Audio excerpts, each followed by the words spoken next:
దేవుని ఘనమైన నామమునకు స్తోత్రములు.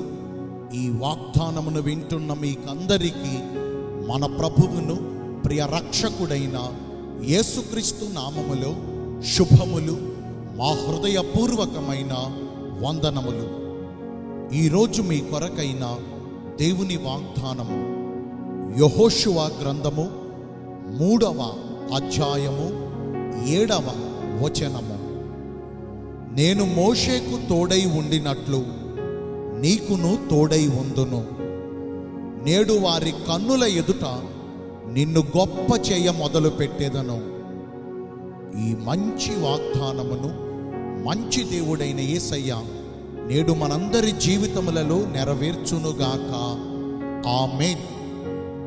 ఈ వాగ్దానమును మనము పరిశీలిస్తే, దేవుడైన యెహోవా మిద్యాను అరణ్యములో హోరేబు పర్వతము మీద మండుచున్న పొదలో నుంచి మోషేను పిలుచుకుని తన ప్రజలైన ఇశ్రాయేలీయుల ఎడల తన చిత్తమంతయు మోషేకు తెలియజెప్పి, ఐగుప్తు దేశములో బానిసలుగా ఉన్న ఇశ్రాయేలీయులను విడిపించి వారికి వాగ్దానమునిచ్చి వాగ్దాన భూమికి మోషే ద్వారా నడిపించారు.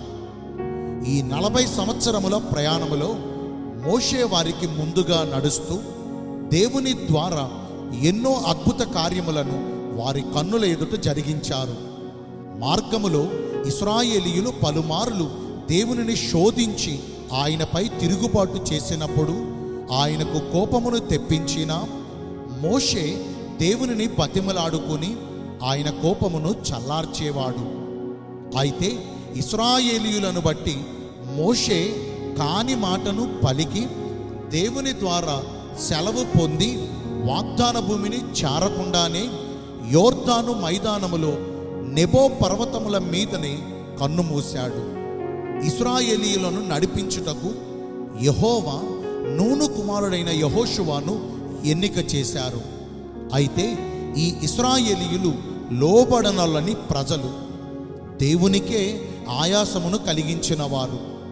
వారి పరిస్థితులన్నిటినీ జ్ఞాపకము చేసుకుంటూ ముందున్న ప్రయాణాన్ని గురించి ఆలోచించుకుని ఎదురైన యోర్దాను నదిని బట్టి యెహోషువ దిగులు పడుచుండగా యెహోషువను యెహోవా దర్శించి, నేను మోషేకు తోడై ఉండినట్లు నీకును తోడై ఉండి నీవు నడుచు మార్గమంతటిలో నిన్ను కాపాడుచు నిన్ను విడువక ఎడబాయక ఎల్లప్పుడూ నీతో కూడా ఉండి నీవు బ్రతుకు దినములన్నిటిను ఏ మనుష్యుడును నీ ఎదుట నిలవకుండా చేసి వీరందరి ఎదుట నిన్ను గొప్ప చేయ మొదలు పెట్టేదనని వాగ్దానమును చేశారు.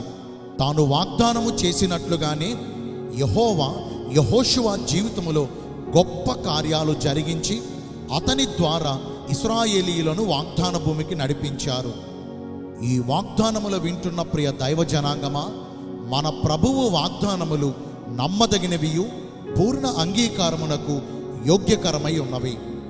మరి దేవుడు మనలను ప్రేమించి మనకు దయచేసిన ఈ వాగ్దాన ఫలాన్ని మనము అనుభవించాలంటే మొదటిగా మనము మన ఇంటి వారము మానకుండా ప్రతిరోజు కుటుంబ ప్రార్థనల ద్వారా దేవునితో సహవాసమును చేయాలి.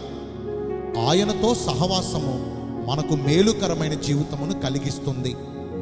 రెండవదిగా, దేవుని యందు భయభక్తులు కలిగి ఆయన త్రోవలలో నడుచుకొనుచు మన పరిశుద్ధతను సంపూర్తి చేసుకొనుచు శరీరమునకును ఆత్మకును కలిగిన సమస్త కల్మషము నుండి యేసుక్రీస్తు రక్తము ద్వారా పవిత్రులనుగా చేసుకొనుచు సమస్త విషయాల్లో దేవునికి అనుకూలముగా భక్తిని చేయాలి. నేను మీ అందరి కోసం ప్రార్థన చేస్తాను.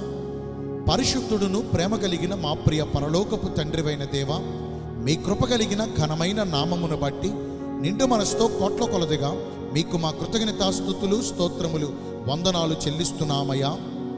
మీరు మాకు తోడుగా ఉండి మమ్మను గొప్ప చేస్తానని ఈరోజు వాగ్దానము ద్వారా సెలవిచ్చారు. మీ వాగ్దానములు నమ్మదగినవి. వాక్యానుసారముగా నడుచుకుని ఈ వాగ్దాన ఫలములను పొందుకునే కృపను నేడు మాకందరికీ దయచేయండి. ఈ రోజున ఎందరైతే పుట్టిన రోజులను, వివాహ దినములను, ఇతరమైన శుభకార్యములను జరిగించుకుంటున్నారో వారందరికీ మెండైన దీవెనలు కుమ్మరించమని, మీ రాకడ కొరకు మమ్మను సిద్ధపరచమని యేసుక్రీస్తు ప్రశస్త నామమున ప్రార్థించి వేడుకొనుచున్నాను మా ప్రియ పరలోకపు తండ్రి. ఆమేన్. May God bless you all. Thank you.